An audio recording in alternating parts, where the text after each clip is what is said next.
Humans have been engineering life for thousands of years.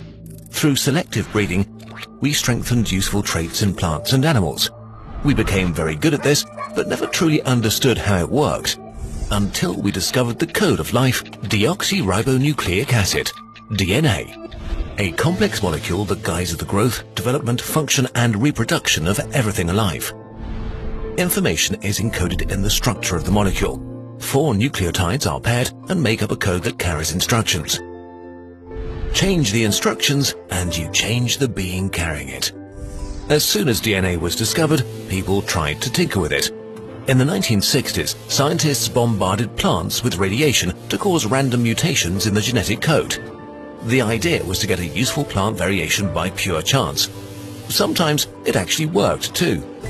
In the 70s, scientists inserted DNA snippets into bacteria, plants and animals to study and modify them, for research, medicine, agriculture and for fun. The earliest genetically modified animal was born in 1974, making mice a standard tool for research, saving millions of lives.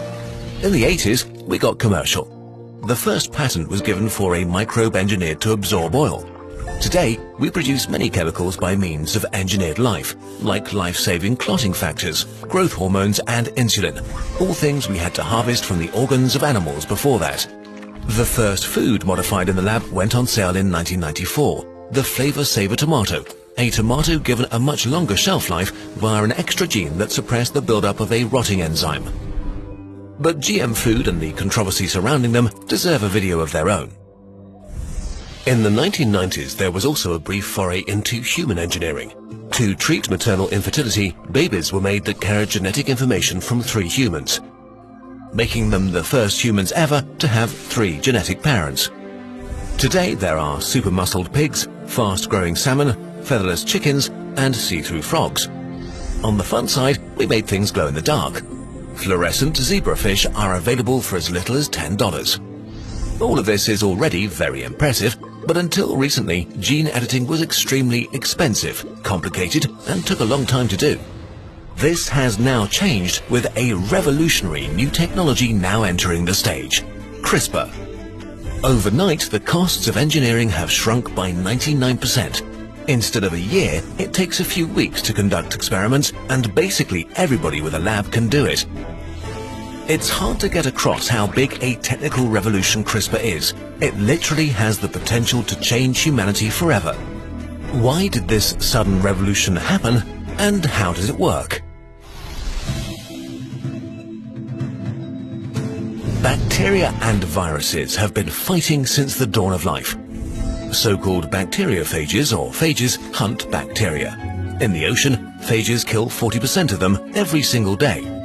Phages do this by inserting their own genetic code into the bacteria and taking them over to use them as factories. The bacteria try to resist, but fail most of the time because their protection tools are too weak. But sometimes bacteria survive an attack.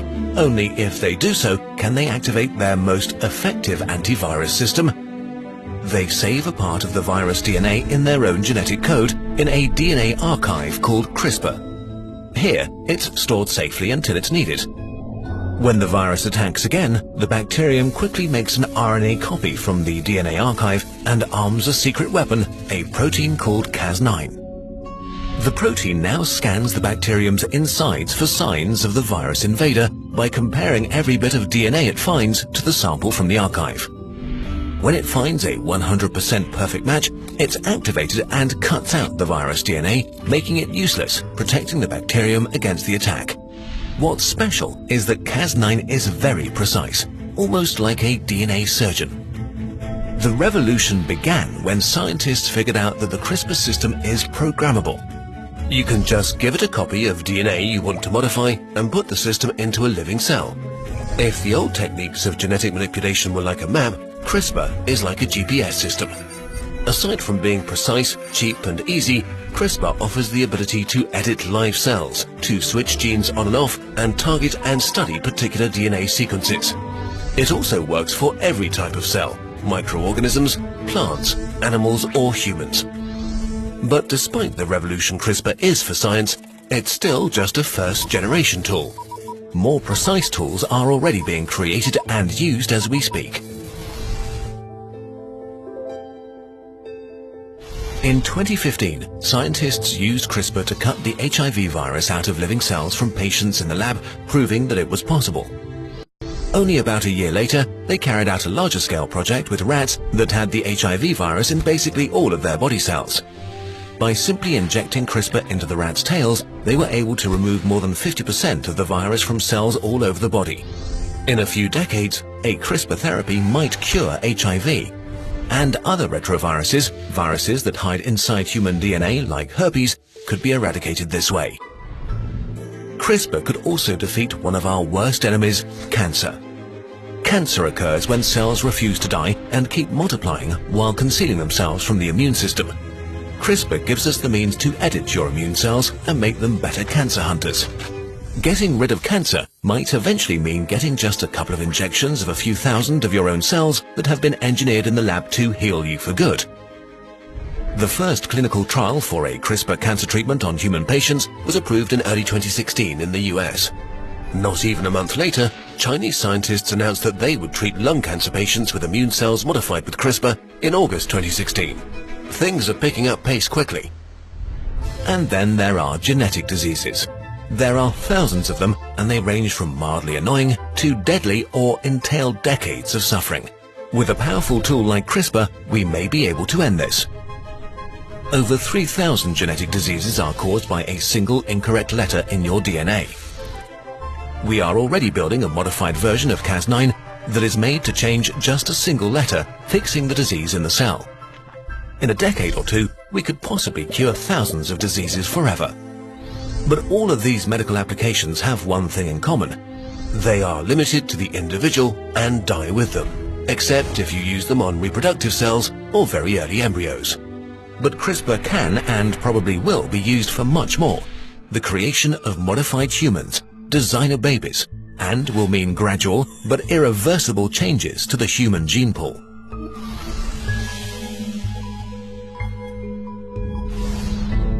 The means to edit the genome of a human embryo already exist, though the technology is still in its early stages, but it has already been attempted twice.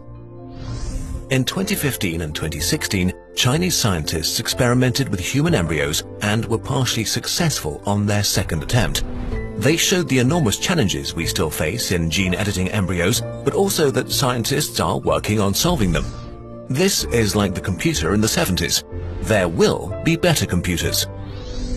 Regardless of your personal take on genetic engineering, it will affect you.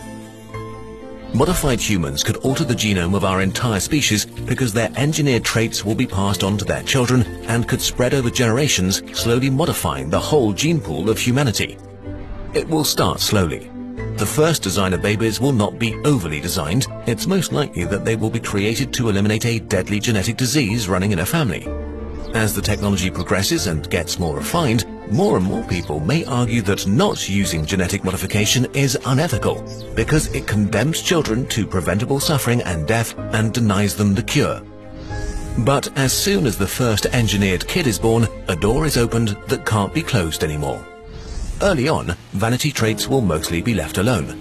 But as genetic modification becomes more accepted and our knowledge of our genetic code enhances, the temptation will grow. If you make your offspring immune to Alzheimer, why not also give them an enhanced metabolism? Why not throw in perfect eyesight? How about height or muscular structure? Full hair? How about giving your child the gift of extraordinary intelligence? Huge changes are made as a result of the personal decisions of millions of individuals that accumulate. This is a slippery slope. Modified humans could become the new standard. But as engineering becomes more normal and our knowledge improves, we could solve the single biggest mortality risk factor, aging. 2/3 of the 150,000 people who die today will die of age-related causes. Currently, we think aging is caused by the accumulation of damage to our cells, like DNA breaks and the systems responsible for fixing those wearing off over time. But there are also genes that directly affect aging.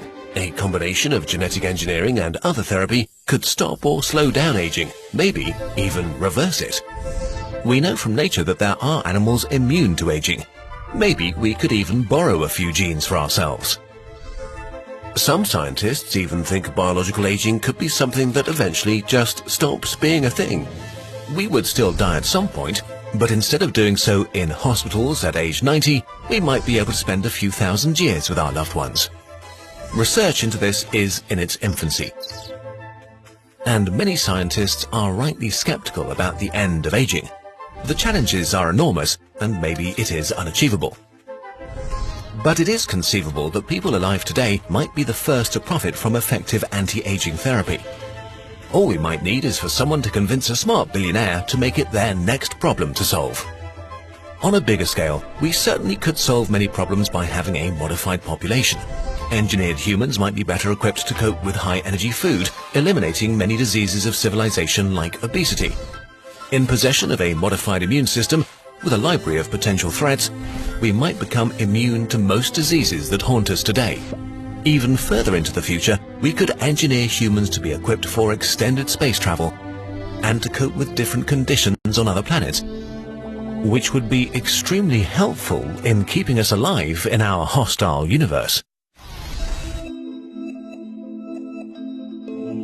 Still, a few major challenges await us, some technological, some ethical. Many of you watching will feel uncomfortable and fear that we will create a world in which we will reject non-perfect humans and pre-select features and qualities based on our idea of what's healthy. The thing is, we are already living in this world. Tests for dozens of genetic diseases or complications have become standard for pregnant women in much of the world. Often the mere suspicion of a genetic defect can lead to the end of a pregnancy. Take Down syndrome, for example, one of the most common genetic defects. In Europe, about 92% of all pregnancies where it's detected are terminated. The decision to terminate a pregnancy is incredibly personal, but it's important to acknowledge the reality that we are pre-selecting humans based on medical conditions. There is also no use in pretending this will change, so we have to act carefully and respectfully as we advance the technology and can make more and more selections. But none of this will happen soon. As powerful as CRISPR is, and it is, it's not infallible yet. Wrong edits still happen, as well as unknown errors that can occur anywhere in the DNA and might go unnoticed. The gene edit might achieve the desired result, disabling a disease, but also might accidentally trigger unwanted changes. We just don't know enough yet about the complex interplay of our genes to avoid unpredictable consequences. Working on accuracy and monitoring methods is a major concern as the first human trials begin. And since we've discussed a possible positive future, there are darker visions too. Imagine what a state like North Korea could do if they embraced genetic engineering. Could a state cement its rule forever by forcing gene editing on their subjects? What would stop a totalitarian regime from engineering an army of modified super soldiers?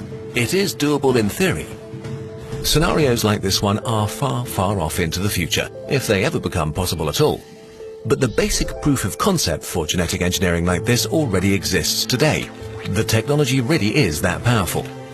While this might be a tempting reason to ban genetic editing and related research, that would certainly be a mistake.